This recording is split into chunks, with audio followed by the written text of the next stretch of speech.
चार बहुओं वाली सास पार्ट 2। सुशीला की चारों बहुएं अलग अलग फ्लैट में रहती हैं। एक दिन सुशीला के पास गांव से फोन आता है। सुशीला जी कैसी हो आप? मैं हितेश बोल रहा हूँ, आपका भाई। मैं तो ठीक हूँ हितेश, तुम कैसे हो? बहुत दिनों के बाद फोन किया, सब ठीक तो है ना? हाँ जी सब ठीक है। मैं कल तुम्हारे पास आ रहा हूँ, वहाँ मुझे काम था, इसलिए मैंने सोचा इसी बहाने अपने भांजों से भी मिल लूंगा। फोन कट जाता है और सुशीला दुविधा में पड़ जाती है। वो सोचने लगती है, बच्चे तो मेरे साथ नहीं रहते, अगर भाई को पता चल गया कि मैं अकेली रहती हूँ तो वो बहुत दुखी होगा। खैर अब जो होगा देखा जाएगा, आने दो भाई को। अगले दिन हितेश सुशीला के घर पहुंच जाता है। वो अपने भाई को देखकर बहुत खुश होती है और सोच में पड़ जाती है। सुशीला जी क्या सोच रही हो? अरे कुछ नहीं, तुम बैठो, मैं तुम्हारे लिए कुछ खाने को लाती हूँ। जीजी आप क्यों ला रही हो? खाना तो आपकी बहुएं लाएंगी, कहाँ गई वो? सुशीला ने हितेश को सारी बात बता दी। कलयुग आ गया है जीजी, कलयुग। चार बेटों के होते माँ बेसहारा हो जाए, ये तो घोर कलयुग है। चलो मैं तुम्हारे बेटों से मिलकर आता हूँ। हितेश ऊपर चला जाता है तो देखता है कि सुशीला के बड़े बेटे को शराब पीने की आदत होती है, जो अब बहुत बढ़ चुकी है। उसके 2 बच्चे हैं। मामा जी कैसे हो आप? और घर में सब ठीक है? बड़े दिन बाद आप मिलने आए। घर में तो सब ठीक है, तुम बताओ बेटा कैसा चल रहा है यहाँ? सब कुछ ठीक है ना? इतने में उसका छोटा बेटा यानी कि सुशीला जी का पोता हितेश के पास आता है, जो लगभग 6 साल का था। हितेश उससे पूछता है, बेटा कौन सी क्लास में हो? मैं तो अभी केजी में हूँ नाना जी। अच्छा, बड़े होकर क्या बनोगे? मैं बड़ा होकर पापा की तरह शराबी बनूंगा। ये सुनकर सभी भौंचक के रह गए और रोमा फूट फूट कर रोने लगी और रोते रोते बोली, अगर मैं अलग ना होती तो ये इतनी शराब ना पीते।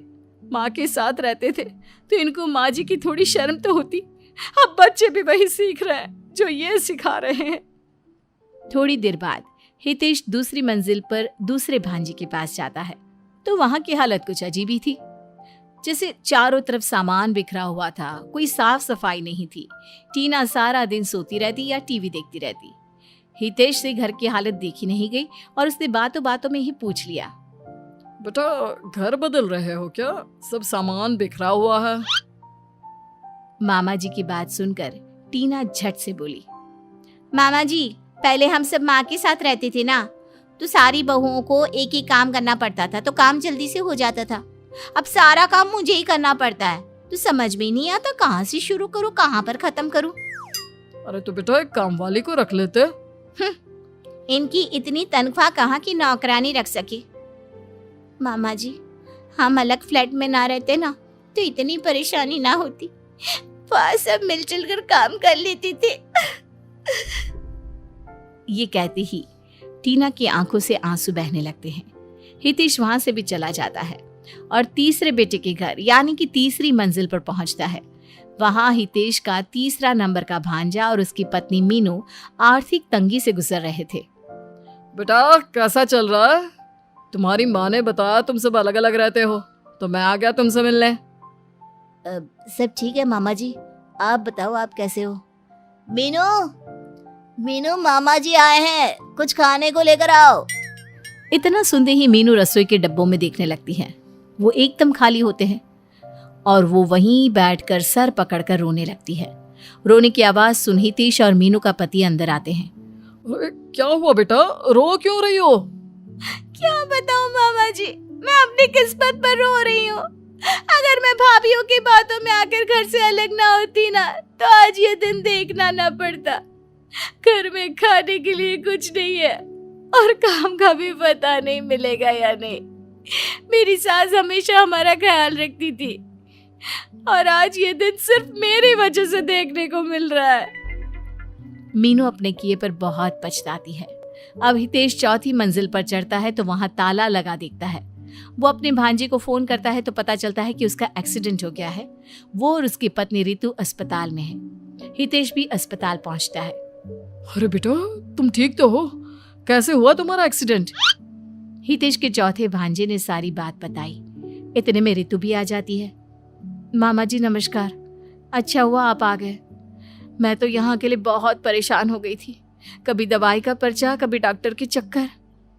तो तुम दोनों ने सुशीला जीजी को खबर क्यों नहीं दी? किस मुंह से फोन करती मैं माँ जी को, उनका दिल भी बहुत दुखाया है हमने। आज बहुत पछता रही हूँ जो उनसे अलग रहने के लिए सोचा। अगर हम सब साथ रह रहे होते तो आज मुझे इतनी परेशानी का सामना नहीं करना पड़ता।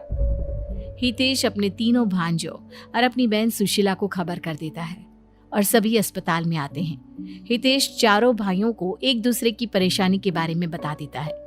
चारों भाई एक दूसरे के गले लगते हैं और एक दूसरे से माफी मांगते हैं। चारों बहुएं भी सुशीला के पैर छूकर अपनी सास से माफी मांगती है। अब पूरा परिवार दोबारा एक हो गया और सब मिलजुल कर रहने लगे। अगर एक भाई पर कोई परेशानी आती तो सारे भाई मिलजुल कर उसका सामना करते। एक दिन सुशीला ने अपने बेटों और बहुओं को बुलाया। देखो, तुम सब एक साथ रहते हो तो कितने खुश रहते हो, कोई मुसीबत तुम्हें छू भी नहीं सकती। इसीलिए तो कहते हैं मुश्किल वक्त भी टल जाता है जब अपनों का साथ मिल जाता है।